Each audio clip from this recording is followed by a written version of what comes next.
C'est bon. Le chef Bemakam. Donc, toujours continuer.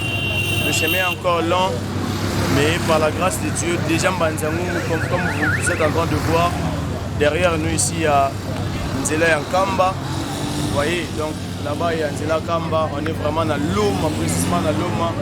Et nous sommes en train de descendre vers Kinshasa.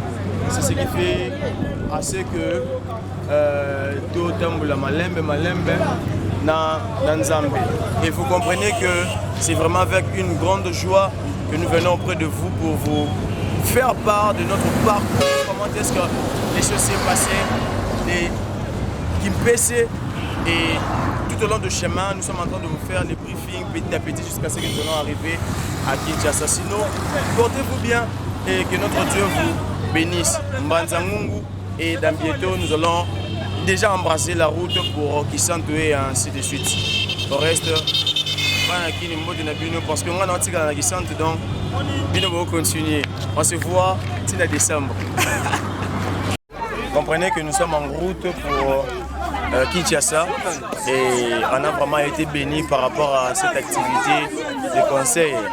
Et comme vous êtes en train de voir, donc tout ça, l'iscal, tout ça, Babilo, et puis tout qui t'avère, qui si nous avons bien aimé, Bambo, tu n'as bien, on a vu que tous ensemble, même pas on est là, à Kin, tout près, mais à chaque fois, nous sommes toujours ensemble pour que tout partager les amis, les Sangha, mais aussi dans l'ensemble, tous les Massangomala, Mounandela, Aflit, partout dans le monde. Vraiment, soyez bénis et que Dieu vous bénisse encore davantage. C'est votre frère Mehdi.